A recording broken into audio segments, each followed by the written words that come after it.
یا لفظ تقلید کا معنی ہی نہیں پتہ اور آپ آگے استدلال کی دنیا میں قدم رکھ رہے ہیں، تو یہ کیسے ہو سکتا ہے؟ تو علم منطق آ کے اس چیز کو روکے گا، وہ کہے گا کہ پہلے چیزوں کے تصور، کنسیپٹ اور تعریف کے اوپر آپ کام کرو، تاکہ وہ چیز جب واضح ہو تو پھر بعد کا جو مرحلہ آئے گا وہ استدلال کا مرحلہ آئے گا۔ تو یہ پہلی شرط ہوتی ہے کہ معرف اور معرف کے درمیان نسبت تساوی کی ہونی چاہیے۔ دوسری شرط ہے جس سے ہم کیا کہتے ہیں؟ ظہور کہتے ہیں، کہ معرف اور معرف کے درمیان اگر آپ ظہور کے اعتبار سے دیکھیں کہ کس کا معنی زیادہ ظاہر ہے، ظہور یعنی ظاہر ہونا، تو اب آپ کیا کہیں گے کہ معرف کے مقابلے میں زیادہ ظاہر ہونا چاہیے تاکہ تعریف فائدہ مند ہو۔ یعنی ایک چیز کی اگر آپ تعریف کر رہے ہیں تو ایسے الفاظ لے کر آئیں جو معرف کی نسبت سے زیادہ کلیئر ہوں، زیادہ واضح ہوں، اگلے کو اس کا زیادہ پتہ ہو، وگرنہ کوئی تعریف کا فائدہ ہی حاصل نہیں ہوگا۔ یعنی آپ سے اس نے پوچھا کہ مثال کے طور پہ انسان کیا ہے، اور اس نے آگے سے کہہ دیا کہ انسان انسان ہے، انہوں نے کہا بھی انسان انسان ہے، انسان کا تو مجھے پتہ ہی نہیں چل رہا نا۔ یا اس نے کیا کہہ دیا کہ انسان انسان عاقل ہے، انسان کیا ہے؟ ایک ایسا انسان ہے جو عقل مند ہے، وہ کہ کبھی انسان کا تو مجھے پہلے سے پتہ نہیں، آپ دوبارہ پھر انسان بول رہے ہیں، تو یہ تعریف تو آپ نہیں کر رہے۔ تو لہٰذا اس سے کیا کہتے ہیں کہ آپ نے تعریف کے اندر وہی لفظ ڈال دیا جو پہلے سے واضح نہیں تھا، جس کی وہ تعریف کرنا چاہ رہا تھا، وہی لفظ آپ نے دوبارہ تعریف کے اندر شامل کر دیا، تو اس تعریف کو غلط کہا جائے گا۔ لہذا تعریف میں آپ ایسے الفاظ لے کر آئیں جو پہلے کی نسبت سے زیادہ واضح ہوں۔ یعنی انسان میں آپ کیا کہیں گے کہ انسان ایک اینیمل ہے، تو اینیمل کو اسے پتہ ہے، ٹھیک ہے جانور ہو گیا۔ آپ آگے وہ کیا کریں کہ ایک ایسا اینیمل ہے کہ جو غور و فکر کرتا ہے، جو سوچتا ہے، جو عقل رکھتا ہے، تو یوں کر کے اس کا دائرہ تنگ ہوتا جائے گا۔ تو لہٰذا یہ دوسری شرط رہے گی کہ معرف کو معرف کی نسبت سے زیادہ ظاہر ہونا چاہیے، زیادہ واضح اور زیادہ کلیئر ہونا چاہیے۔ اس سے یوں عربی میں تعبیر کیا جاتا ہے کہ معرف کی نسبت سے زیادہ اجلا ہو یعنی زیادہ واضح اور کلیئر ہونا چاہیے۔ یہاں پہ اگر معرف آپ کا معرف سے زیادہ واضح نہ ہو بلکہ معرف سے زیادہ غیر واضح یا زیادہ پیچیدہ ہو تو تعریف کا مقصد ہی فوت ہو جاتا ہے۔ تعریف آپ نے اس لیے کی تھی کہ تاکہ اس بنیادی تصور کو واضح کیا جا سکے، اور وہاں پر بھی آپ نے کیا کیا؟ ایسے الفاظ کو استعمال کیا کہ جو واضح نہیں ہیں۔ خود ان الفاظ کے اندر اتنی پیچیدگی ہے کہ ان کی تعریف کرنے کے لیے مزید آپ کو آگے بڑھنا پڑے گا، کچھ اور الفاظ کا سہارا لینا پڑے گا، تو یعنی چیزیں مزید الجھ جائیں گی، نہ کہ ان چیزوں کو جو تصور ہے وہ آپ کے لیے واضح ہو پائے گا۔ یہاں پہ اس کی مثال دیکھیے گا کہ جب یہ کہا کہ انسان حیوان ناطق ہے، تو اب ہم کیا کہیں گے کہ حیوان اور ناطق دونوں ایسے تصورات ہیں جو انسان سے زیادہ ظاہر اور سادہ ہیں۔ غلط مثال کیا ہے کہ وہ کہے کہ انسان عاقل ہے۔ انسان کی تعریف کیسے کی؟ انسان عاقل، یعنی دوبارہ سے انسان کو کیا دہرا دیا۔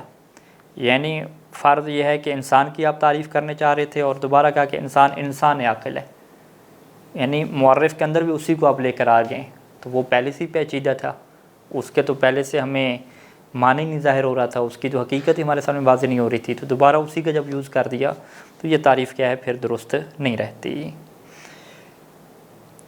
اچھا، قول اشارے سے کیا مراد ہے؟ یہاں پہ وہی دوبارہ ہم اسی کو آپ کے سامنے دوبارہ دہرا رہے ہیں کہ قول اشارے اس جملے یا ترکیب کو کہتے ہیں جو کسی لفظ یا تصور کی وضاحت کے لیے استعمال کی جاتی ہے۔ گویا قول اشارے معرف کی وہ شکل ہے جو قول یا عبارت کی صورت میں بیان کی جائے۔ یہ بات آپ کے لیے انشاءاللہ واضح ہوگی۔ اگلی جو بحث ہے کہ معرف کی اقسام ہمارے پاس کتنی ہیں، یہ تو ابھی ہم نے معرف کی شرائط آپ کے سامنے رکھی ہیں کہ دو بنیادی شرطیں ہیں کہ معرف اور معرف کے درمیان نسبت تساوی کی ہونی چاہیے، اور معرف کا جو معنی ہے وہ زیادہ واضح ہونا چاہیے معرف کی نسبت سے۔ معرف کی جو اقسام ہیں وہ 4 قسمیں کی جاتی ہیں ہمارے سامنے۔ پہلی جو قسم ہے اسے حد تام کہتے ہیں، دوسری کو حد ناقص کہتے ہیں، تیسری کو رسم تام کہتے ہیں، اور چوتھی کو رسم ناقص کہتے ہیں۔ تو یہ تعریف کی یعنی حقیقت میں یہ معرف کی کیا قسم ہے؟ تو معرف کا ایک نام تعریف بھی ہے۔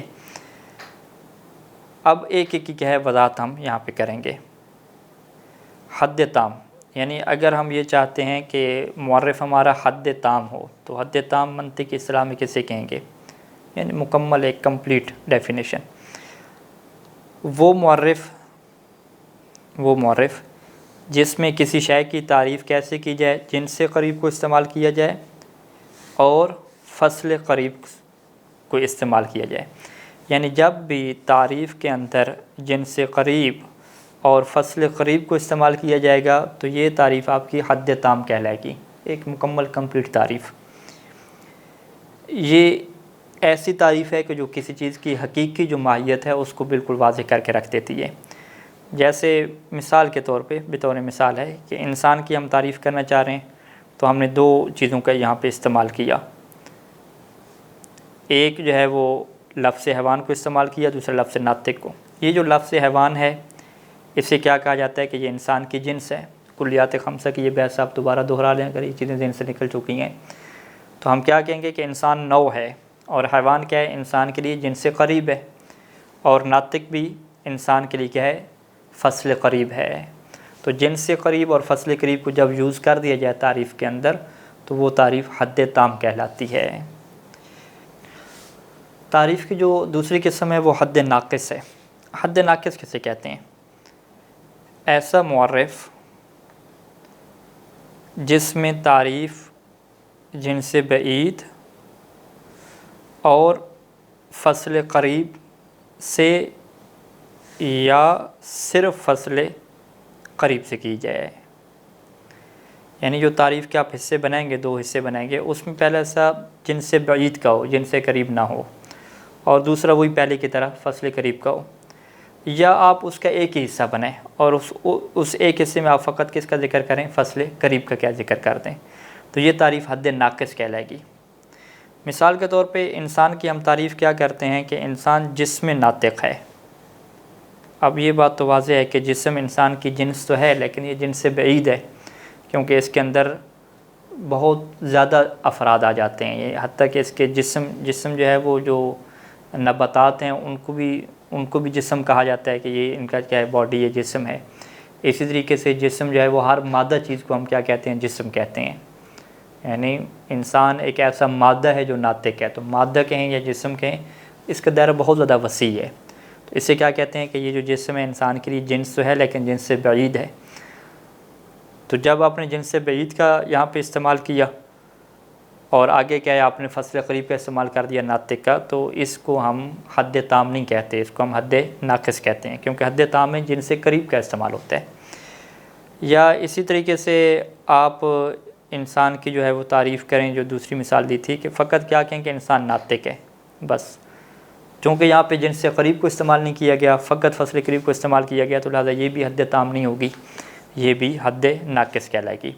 تو حد ناقص کی بھی شرائط ہیں، یعنی حد ناقص میں فصل قریب آتی ہے، فصل قریب کے بغیر حد ناقص نہیں ہو سکتی۔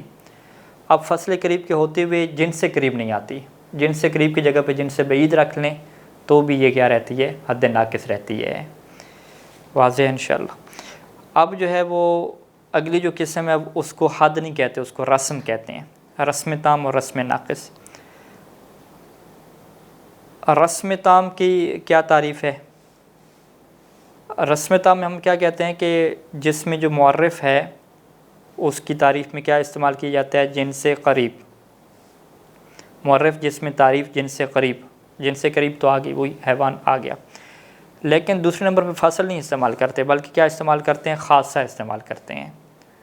یہ کلیات خمسہ میں آپ نے پڑھا ہوگا کہ ہمارے پاس فصل کی بجائے کیا ہوتا ہے، عرض ہوتی ہے، اور عرض کی دو قسمیں، عرض عام اور عرض خاص۔ تو وہ جو خاصہ ہے اس کو ہم کیا کر رہے ہوتے ہیں، استعمال کر رہے ہوتے ہیں۔ یعنی ایسی تعریف جو کسی شے کے لازم خاص کے ذریعے سے، عرض لازم کہتے ہیں، لازم خاص کے ذریعے سے کی جائے، اگرچہ وہ اس کی حقیقت نہیں ہے، ماہیت نہیں ہے، حقیقت سے باہر ہے چیز، لیکن اس کے لازم ہے۔ یہ خاصہ کی تعریف یہی تھی کلیات خمسہ میں، آپ دوبارہ اس کو دہرا لیں۔ یعنی مگر ہمیشہ اس کے ساتھ رہتا ہے، یعنی وہ چیز ہے تو حقیقت سے باہر لیکن رہتی کیا ہے، اسی چیز کے ساتھ ہے۔ جیسے اس کی مثال ہم ضاحک دیتے تھے، انسان حیران ہوتا ہے، حیرت کی وجہ سے انسان ہنستا ہے، روتا ہے۔ تو یہ جو انسان کی خصوصیت ہے کہ انسان حیوان ضاحک ہے، تو اس ضاحک کو کیا کہتے ہیں، خاصہ کہتے ہیں۔ اب یہاں پہ آپ دیکھیے گا کہ انسان کی ہم نے جو تعریف کی ہے اس میں ایک حیوان کو یوز کیا، تو حیوان جن سے قریب ہے، اور دوسرے نمبر پہ ہم نے ضاحک کو رکھا۔ ضاحک فصل نہیں ہے، ضاحک کیا خاصہ ہے۔ تو جیسے ہی تعریف کے اندر آپ فصل کا استعمال نہیں کریں گے، فصل قریب کا جب استعمال ختم ہو جائے گا تو وہ تعریف پر حد نہیں رہے گی، اسے حد نہیں کہا جائے گا، وہ رسم میں داخل ہو جائے گی۔ رسم تام کب کہلائے گی کہ جب اس فصل کو ہٹا کے جو آپ خاصہ رکھ رہے ہیں، اس خاصہ کے ساتھ آپ کس کو استعمال کریں، جن سے قریب کو استعمال کریں، تو وہ رسم تام کہلائے گی۔ اچھا، اگلے جو آخری قسم ہے معرف کی، وہ رسم ناقص ہے۔ رسم ناقص کسے کہتے ہیں؟ ایسا معرف جس میں تعریف جن سے بعید اور خاصہ سے کی جاتی ہے، یعنی اس میں بھی فصل نہیں ہوتی لیکن ادھر سے جن سے قریب بھی نہیں ہوتی، جن سے بعید کی طرف آپ چلے جاتے ہیں۔ یا دوسرا اس میں آپشن کیا ہے کہ فقط جو ہے وہ یہاں پہ کیا رکھتے ہیں، خاصہ کو کیا رکھتے ہیں، تو وہ پھر رسم ناقص ہو جاتی ہے۔ جیسے انسان کی تعریف آپ کیا ہے، حیوان ضاحک سے نہ کریں بلکہ کس سے کریں، جسم ضاحک سے کریں۔ تو جسم یعنی مادہ، تو جسم کیا ہے انسان کے لیے، جن سے بعید ہے، تو جن سے بعید کے ساتھ آپ کس کو رکھ رہے ہیں، خاصہ کو رکھ رہے ہیں۔ تو چونکہ جن سے قریب کا استعمال نہیں کیا گیا تو یہ رسم ہو گئی، اور رسم بھی کون سی ہے، رسم ناقص ہو گئی۔ تو یہاں تک یہ 4 قسمیں اس کی مکمل ہوتی ہیں، اور اس کے علاوہ بھی مزید جو بحث ہے تو وہ انشاءاللہ جب تفصیلی کتابیں آئیں گی وہاں پہ ہم پڑھیں گے۔ اور یوں خلاصہ کلام دوبارہ ہم آپ کی خدمت میں رکھیں کہ جو معرف ہے یعنی جو تعریف ہے، اس کی 4 قسمیں ہوتی ہیں، اور ان 4 کو ہم 2 میں تقسیم کر سکتے ہیں۔ یعنی سب سے پہلے کیا کہیں گے کہ یا وہ حد ہوگی یا رسم ہوگی۔ حد ہوگی کیا مطلب، یعنی جس میں فصل قریب کا استعمال ہوگا۔ رسم ہوگی یعنی جس میں فصل قریب کے بجائے خاصہ کا استعمال ہوگا۔ اب وہ حد تام کب کہلائے گی کہ جب فصل قریب کے ساتھ ساتھ جن سے قریب کا استعمال ہو جائے تو وہ حد تام ہو جائے گی۔ اور حد ناقص کب رہے گی کہ جب فقط فصل قریب ہو اور ادھر سے جنس کا استعمال نہ ہو، جن سے قریب کا استعمال نہ ہو، چاہے جن سے بعید کا استعمال کریں یا نہ کریں، تو یہ کیا رہے گا ہمارے پاس، حد ناقص رہے گی۔ رسم میں بھی آپ آ جائیں، رسم میں ایسے ہے کہ رسم میں کیا خاصے کا استعمال ہونا ہے، چاہے رسم تام ہو یا رسم ناقص ہو، خاصے کا استعمال ہونا ہے۔ لیکن رسم تام میں خاصہ کے ساتھ جن سے قریب کا استعمال ہو جائے گا، تو جن سے قریب جب استعمال ہوگی تو اسے ہم کیا کہیں گے، رسم تام ہو گئی۔ اور رسم ناقص میں کیا کہیں گے کہ فقط خاصے کا استعمال کریں اور جن سے قریب کا استعمال نہ کریں۔ اب جن سے قریب کا استعمال نہ کریں تو چاہے جن سے بعید کا استعمال کر لیں یا کوئی جنس کا استعمال بھی نہ کریں، تو وہ کیا رہے گا ہمارے پاس، رسم ناقص رہے گا۔ تو یہ جو ابھی ہم نے آپ کے سامنے 10 دروس آپ کے سامنے رکھے، اس کو ہم کیا کہتے ہیں، تصور کی بحث کہتے ہیں، تعریف کی بحث کہتے ہیں، کہ جو علم منطق میں معرف کی بحث کہلاتی ہے۔ اور یہاں تک ہمارے حوزہ علمیہ نجف اشر میں کہا جاتا ہے کہ اب منطق کی جو پہلا حصہ ہے وہ آپ نے مکمل پڑھ لیا۔ تو انشاءاللہ منطق المظفر جب ہم شروع کریں گے تو وہاں پہ اس پہلے حصے کی بہت ساری تفصیلات ہیں، وہاں پہ آئیں گی۔ اب دوسرا حصہ کہاں سے شروع ہوتا ہے، اب وہ استدلال کی بحثیں شروع ہوتی ہیں، کہ جہاں پہ باقاعدہ آپ استدلال سیکھتے ہیں کہ دلیل کیسے دینی ہے، دلیل کی کیسے شکل بنے گی، اور خود جو دلیل کے اندر آپ جملے استعمال کریں گے وہ جملے کس کیٹیگری کے ہوں گے، ان کی کیا کیا تقسیم رہتی ہے۔ تو یہ منطق ثانی کی بحث رہتی ہے، منطق کے دوسرے حصے کی بحث رہتی ہے۔ تو ابھی تک آپ نے منطق اول کے مختصر دروس پڑھ لیے، اور اس میں کا مقصد یہ ہے کہ جو موٹی موٹی ٹرم ہے منطق کی وہ آپ کے سامنے واضح ہونی چاہیے، اور ان میں سے ہر ایک کی مکمل تفصیل انشاءاللہ ہم جو عربی کی کتاب ہے منطق المظفر وہاں پہ ہم آپ کے سامنے رکھیں گے۔ اور اس کے بعد جو 11واں درس ہمارا شروع ہوگا وہ منطق ثانی کے حصے کا ہوگا، یعنی وہاں پہ ہم جو قضایا کی بحث ہے اور استدلال وغیرہ کی جو بحثیں ہیں وہ آپ کے سامنے ہم رکھیں گے۔ تو خداوند کریم سے دعا ہے کہ خدا میری اور آپ سب کی توفیقات میں اضافہ فرمائے اور ہمیں علم اور عمل صالح کی نعمت عطا فرمائے۔ والسلام علیکم ورحمۃ اللہ وبرکاتہ۔